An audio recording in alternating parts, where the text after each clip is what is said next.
11वीं सदी से 15वीं सदी तक सवात मुख्तलिफ हमला आवरों का शिकार रहा। गजनोइयों के बाद गौरियों ने यहाँ हमले किए। इसके बाद कलील अरसे के लिए यहाँ मंगलविल काबिज हुए। 15वीं सदी ईस्वी के आखिरी निस्फ में यूसुफजी और उस्मान खेल कबाइल ने जब उन इलाकों पर हमले किए तो इस वक्त यहाँ के हुक्मरान गबर कहलाते थे। मुहक्किन के बकौल यूसुफजी गारा, गुरकुए और नशकी में और गौरा खेल खुसूसन खलील तरनक, मकर और कराबाग में आबाद थे। ये इलाके जनूबी अफगानिस्तान यानी आज के कंधार के करीब वाक़ है। वहाँ इन दोनों के दरमियान चरागाहों की वजह से जंग छिड़ गई।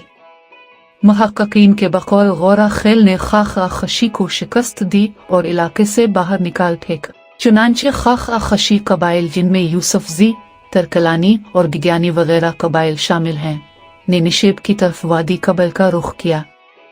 कहा जाता है कि इस हिजरत में उस्मान खेल भी उनके साथ शामिल हुए थे। काबुल में आबाद होने के बाद खाख कबीले के 3 ग्रुप बन गए, यूसुफजी, तरकलानी और गिग्यानी।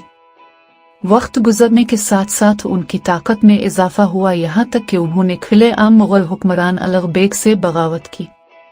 अलग बेग ने धोखे से काम लिया और कई सौ यूसुफजी सरदारों को कत्ल करके उन्हें काबुल से बेदखल किया। यूसुफजी ने काबुल से निकलने के बाद वादी पुशनावर का रुख किया। पेशावर के मैदानों में इस वक्त दलाजाक नाम से एक कौम रहती थी। पश्तून बुजुर्गों के नजदीक दलाजाक करलानी पश्तून हैं, लेकिन मुहक्किकीन के नजदीक उनके असल के बारे में कोई नहीं जानता कि ये कौन है। पेशावर के मैदानों में इस वक्त दलाजाक आबाद थे। दलाजाक ने ओस्फिजियों को पनाह दी, लेकिन कुछ अरसा बाद दोनों के दरमियान जंगें छिड़ गई। यूसुफजई ने लगातार लड़ाइयों के जरिए दलाजाक को दरियाए सिंध से परे धकेला और खुद पेशावर पर काबिज हुए। दलाजाक पहला पश्तून कबीला है जो गजनवी लश्कर के साथ यहाँ आया और आबाद हुआ था। इनसे पहले इन इलाकों में पश्तून नहीं थे। पेशावर के मैदानों पर कब्जा करने के बाद ओस्फिजियों ने सवात के जरखेज इलाके पर नजरें गाड़ दी। सवात और बाजोर पर इस वक्त गबर सलातीन हुक्मरान थे। गबर सलातीन को किसी ने आतिश परस्त कहा है तो कोई इसे ताजिक समझता है, लेकिन दर हकीकत उनका ताल्लुक यहाँ आबाद कदीम दीरद्दी अक़वाम से था। ये कहना कि वो कोनर के इलाके पेच से आए थे दुरुस्त है, लेकिन पेच दर्रा ज़माना कदीम से दीरद्दी पुशई अक़वाम का मरकज़ है। जहाँ तक ताजिक की बात है तो इस वक्त के मौरखीन और अर्ज़ नवीसों ने गलत फहमी के वजह से पहाड़ों में आबाद दीरद्दी अक़वाम को भी ताजिक लिखा है।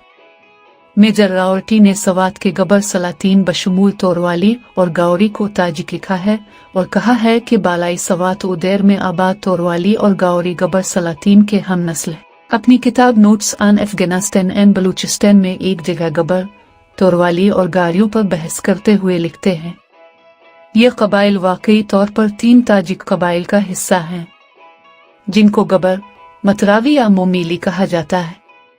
एक दूसरी जगह चित्राल में आबाद गवार बीती जबान बोलने वाले दर्दी लोगों के बारे में लिखते हैं। 5 करवा इसी समत आगे सावी पहुंचने से पहले 7 करवा आगे नारी सात आता है, जहां के लोग ताजिक हैं। इसी तरह एक दूसरी जगह चित्राल के बारे में लिखते हैं, ये एक लंबा चौड़ा इलाका है जहां ताजिक नस्ल के लोग रहते हैं। हालिया तहकीक के मुताबिक चित्राल में खोर बोलने वालों समेत गवार बीती ज़बान बोलने वालों के साथ साथ तोरवाली और गावरी ताजिक नहीं हैं, बल्कि यहाँ के कदीम बासी दर्दी है। मेजर रावटी की तरह दूसरे मौरखीन और अंसाब नवीस भी इस गलत फहमी का शिकार हुए और उन्होंने पहाड़ी इलाकों में आबाद लोगों को भी ताजिक समझा। यही वजह है कि बाज़ मौरखीन और पश्तून अर्ज़ नवीसों ने उन्हें ताजिक लिखा है, लेकिन दर हकीकत इन लोगों का ताजिक से कोई ताल्लुक नहीं है, लेकिन शनाख्त खोने की वजह से बाज़ लोगों ने उन्हें ताजिक लिखा है। आजकल बाज़ पश्तून दोस्त गबर को भी पश्तून कहते हैं, लेकिन दर हकीकत गबर पश्तून नहीं दर्दी थे। सवात और बाजोर में आबाद गब्बरियों के बच्चे कच्चे लोग आज भी बालाई पंचकोड़ा और बालाई सवात में देखे जा सकते हैं। गबर सलातीन के रियाया सौदी कहलाते थे। बाज़ पश्तून गबर के साथ साथ कदीम सवातियों को भी पश्तून लिखते हैं और उन्हें सवाती फटुन कहते हैं, लेकिन जिस तरह गब्बरियों का पश्तूनों के साथ कोई ताल्लुक नहीं है, इसी तरह कदीम सौदी किसी भी लिहाज से पश्तून नहीं थे।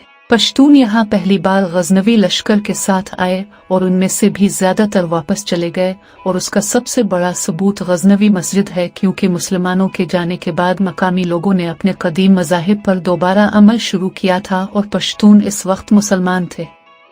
तवारीख हाफिज रहमत खानी के बकौल सऊदी सवातियों को ये नाम उसफिजियों ने दिया था। यूसुफजई जब यहाँ आए तो सवात के सलातीन गबर ज़बान बोलते थे और रियाया दुरी ज़बान बोलते थे। तवारीख हाफिज रहमत खानी लिखता है, इस ज़माने में सवात के सलातीन और जहांगीरी गबर ज़बान बोलते थे, जबकि रियाया दुरी ज़बान बोलते थे। इस ज़माने में सवात के लोग उन्हीं दो ज़बानों में बात करते थे। मशहूर मुहक्किक और माहिर हिंदुस्तानियत प्रोफेसर टूची कदीम सवातियों पर बहस करते हुए लिखते हैं, सवातियों की ज़बान दीरद्दी थी। इनकी अलग कोई पहचान नहीं थी, लेकिन ये वो दीरद थे जो वसी रकबे पर फैले हुए थे। अगर गबरा सऊदी पश्तून थे तो उन्हें पश्तो बोलना चाहे था, न कि दुरी गबर ज़बान। ये कैसा मुमकिन है कि यहाँ पश्तून तो आबाद थे लेकिन पश्तून ज़बान नहीं बोली जाती थी। गबर और दुरी / दीरद्दी दोनों दीरद्दी ज़बानें हैं। गबर आज भी इंडस कोहिस्तान के दर्रों में बोली जाती है, जबकि उनकी नस्ल सवात, देर समेत चित्राल और इंडस में फैली हुई है। यही हाल सऊदी पठानों का है। अगर वो पश्तून होते तो पश्तून बोलते, ना कि दुरी। दुरी दीरद्दी ही है, लेकिन ताजिक की तरह यहाँ भी ये गलत फहमी का शिकार हो गए। बालिफ जोड़ की मिसाल से वजाहत करते हैं। आजकल बाजोड़ पश्तून इलाका है, लेकिन माजी करीब तक ये इलाके गब्बरियों का मरकज था। बाबर बादशाह ने गब्बरियों के खिलाफ जंगे लड़े और यहाँ दलाज़ाक आबाद किए। ये कहना कि यहाँ तरकलानी रहते थे गलत है। दलाज़ाक की तरह यहाँ तरकलानी भी बाद में आए हैं। बाजोड़ के कदीम लोग खुद को अरब कहते थे। इनके बच्चे कच्चे लोग आज भी बालाई पंचकोड़ा, सवात, इंडस और चित्राल में आबाद हैं। बाबर बादशाह के खिलाफ लड़ने वाले गबर थे, न कि दलाज़ाक का तुर्कालानी पश्तून। अगर पश्तून यहाँ आबाद थे तो बाबर का मुकाबला बाजोड़ के गबर क्यों करते? दूसरी अहम बात, अगर गबरा कदीम सवाती पठान थे तो आखिरी गबर सुल्तान औयस बालाई पंचकोड़ा में दीरद्दी लोगों के यहाँ पनाह क्यों लेता? यूसुफजई के सवात पर कब्जे के बाद आखिरी गबर सुल्तान औयस नाउब दर्रा बालाई पंचकोड़ा आया, जहाँ इस वक्त दर्दी आबाद थे। ये दर्दी अपने कदीम मज़ाहिब पर अमल करते थे। सुल्तान औयस ने नाउब दर्रा में एक कला लावर के नाम से बनाया और लावरी टाप तक इस पूरे इलाके पर हुक्मरानी करता था। बाद में उसफिजियों ने इसे बसनो आयान के त्यौहार के मौका पर कत्ल किया। बसनो आयान कदीम गावरी मौसमी त्यौहार है जो माजी करीब तक गावरी लोग मनाते थे। यूसुफजई ने हमला करके ऐन त्यौहार के मौका पर उसे कत्ल किया। इसके बाद इसका बेटा कज़न शाह हुक्मरान हुआ। कज़न शाह ने आसपास मौजूद दर्दी कबाइल को साथ मिलाकर उसफिजियों पर कई हमले किए। तवारीख हाफिज रहमत खानी में साफ साफ लिखा है कि जब यूसुफजी गौरा खेल के खिलाफ लश्कर जमा कर रहे थे तो मुक जोका और करीमदाद इलियासजई सालार ज़ईने खान कजू, जो इस वक्त यूसुफजी के सरदार थे, और मुक सरबदाल से अर्ज करते हुए कहा, अब दोनों को इलियासजई के हालात का इल्म है कि अभी इसी सर्दी के मौसम में कज़न शाह बिन सुल्तान अवैस ने हम पर लश्कर कशी की थी और हमारे 3-4 देहातों को ताराज किया था, और बाकी गांव बमुश्किल हमने और मिली जई ने मिलकर तलवार के जोर से बचाया। कज़ान शाह हमारे करीब तर है और वो दाव लगाए बैठा है। अगर हम लश्कर के साथ चले तो वो इसी मौका से फायदा उठाकर हमारे देहातों पर छेड़ दौड़ेगा और उन्हें ताराज करेगा। इसलिए हम उम्मीदवार हैं कि हमें लश्कर से मुआफ किया जाए। अगर कज़न शाह पश्तून होता तो वो कभी भी दर्दी लोगों के यहाँ पना नहीं लेता और न दर्दी लोग किसी पश्तून का साथ देकर पश्तूनों पर हमला करते। दर्दी और पश्तून दो मुतहारिब अक़वाम थी। ऐसे में हरीफ कौम से ताल्लुक़ रखने वाले पर भरोसा करने का सवाल ही पैदा नहीं होता। उसफिजियों ने सवात में सवातियों के खिलाफ दहाइयों तक जंग लड़ी। इनकी अक्सरियत बुलंद पहाड़ों पर मुंतकिल हुई थी। वतन की मोहब्बत में सवातियों ने सालों तक उसफिजियों का मुकाबला किया, लेकिन बाद में बारिशों में कमी के बाइस कहत की वजह से ये लोग मजबूर रहकर बुलंद पहाड़ों से नीचे उतर गए, जिनमें से कुछ ने दूसरे इलाकों में हिजरत की, जबकि बाकी मांदा बच जाने वाले को फकीर मस्कीन कहकर उन्हें खेत व काश्तकारी की मजदूरी पर लगाया गया। जो सवात हजारा के तरफ गए उन्होंने वहां की मकामी जुबानें अपनाई, लेकिन सवात से ताल्लुक रखने की वजह से सवाती कहलाए। ये कहना कि ये लोग सवाती पश्तून हैं गलत है। इनमें से जिन लोगों ने पश्तो ज़बान अपनाई या पश्तूनाइज हो गए वो खुद को पश्तून कहते हैं, बाकी अपनी पहचान सवाती के नाम से करते हैं, न कि पश्तून के नाम से। यह सिर्फ सवातियों के साथ नहीं हुआ बल्कि हर इस मकामी के साथ हुआ जिसने मजहब और सकाफत छोड़ दिया।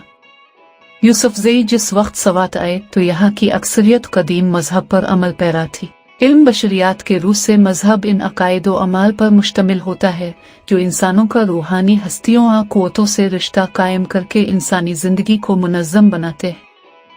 हर मजहबी निज़ाम एतिक़ाद, रसूम व रिवाज और इनफरादी तजुर्बात पर मुश्तमिल होता है, इसलिए मजहब तब्दीली सिर्फ अकायद की नहीं बल्कि कल्चर की भी तब्दीली होती है। मजहब तब्दीली के वक्त फर्द को मजबूर किया जाता है कि वो इस बात पर ईमान लाए कि कदीम मजहब दस्तूर गलत और नया सही है। तब्दीली मजहब के बाद फर्द को न सिर्फ अपने कदीम अकायद छोड़ना पड़ते हैं बल्कि वो अपने कल्चर और शनाख्त से भी महरूम हो जाता है। इसे अपने लोगों मुआशरे से निकलकर नए आने वालों के साथ जिंदगी गुजारनी होती है। फर्द और उसके कौम, कबीले और इलाके के नाम बदले जाते हैं।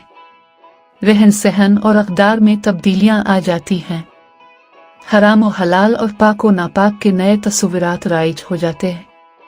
मिसाल के तौर पर हिंदूकुश में आबाद दीरद्दी अक़वाम के कदीम आर्याई मजहब में रीछ का गोश्त खाने की ममानत नहीं थी।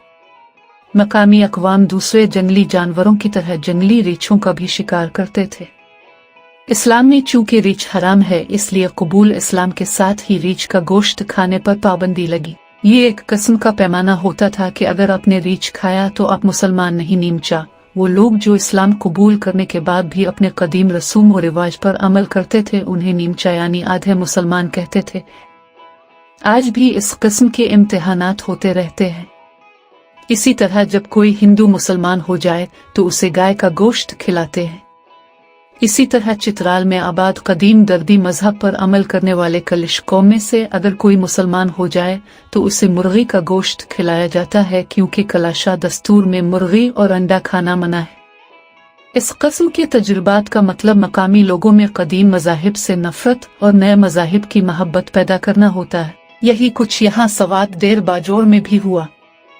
यहाँ न सिर्फ मकामी लोगों के कदीम मज़ाहिब तब्दील किए गए बल्कि मजहब के साथ साथ ये लोग अपने कल्चर्स और शनाख्त से भी महरूम हुए।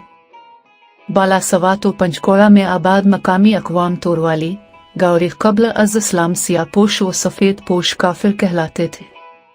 मुसलमान होने के बाद उन्हें कोहिस्तानी कहा जाने लगा। मस्जिद मदरसे पर चूंकि पश्तून ताजिक काबिज थे इसलिए उन्होंने जो कुछ उन लोगों को समझाया पढ़ा लोगों ने मनोवान अमल किया। एक दो नस्लों तक तो माजी की यादें ताज़ा थीं लेकिन कई नस्लें गुजरने के बाद मकामी लोग सब कुछ भूल गए। बस वही याद रहा जो उन अबदकारों ने उन लोगों को पढ़ाया। यूं एक वक्त ऐसा आया कि मकामी लोग अपनी शनाख्त खोकर कभी अरबों से अपना ताल्लुक जोड़ने लगे तो कभी खुद को यूनानी कहने लगे। ये लोग अभी तक अपनी मादरी ज़बानें तोरवाली और गावरी बोलते हैं और उन ज़बानों की बोलियों की अब तक बचने की वजह उनका मखसूस दुश्वार गुजार इलाके और उसके साथ उन लोगों की जदीद तालीम से दूरी थी। यूं आज ये लोग खुद को पश्तून नहीं बोलते, बाकी जिन लोगों ने पश्तो अपनाई वो पश्तून बन गए।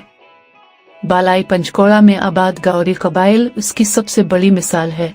जहाँ ये लोग मादरी ज़बान बोलते हैं वहाँ खुद को गावरी कहते हैं, लेकिन जिन लोगों ने ज़बान छोड़ी है वो अब पश्तून बन गए, हालांकि ये लोग नस्ली तौर पर गावरी हैं। यही सब कुछ सवात के कदीम सवातियों के साथ हुआ। मरकज से बखर जाने के बाद उन्होंने अपनी मादरी ज़बान छोड़ी और दूसरी ज़बानें अपनाई। यूं वक्त गुजरने के साथ साथ दूसरों में जम हो गए। देर कोहिस्तान आने वाले मकामी दरिया गोराया की वजह से गावरी हुए, तोरवाल जाने वाले तोरवाल की वजह से तोरवाली हुए और इंडस हजारा जाने वालों वहां के मकामी लोगों में जम हुए। जिन्होंने पश्तो अपनाई वो पश्तून कहलाए। यही वजह है कि आज इन लोगों में से कुछ अपने आप को पश्तून कहते हैं, वरना उन लोगों का पश्तूनों के साथ कोई नस्ली ताल्लुक नहीं है। बाज पश्तून दोस्त उन्हें फटन समझते हैं, लेकिन तारीखी तौर पर हमारे पास एक भी ऐसी दलील नहीं है जिससे साबित हो कि ये लोग पश्तून थे। قدیم تاریخ سے لے کر جدید تحقیق تک یہ لوگ سوات کے قدیم باشندے اور دیردی زبان بولنے والے تھے، لیکن زیر تسلط رہنے کی وجہ سے ثقافت اور زبان کے ساتھ وطن سے بھی محروم ہوئے۔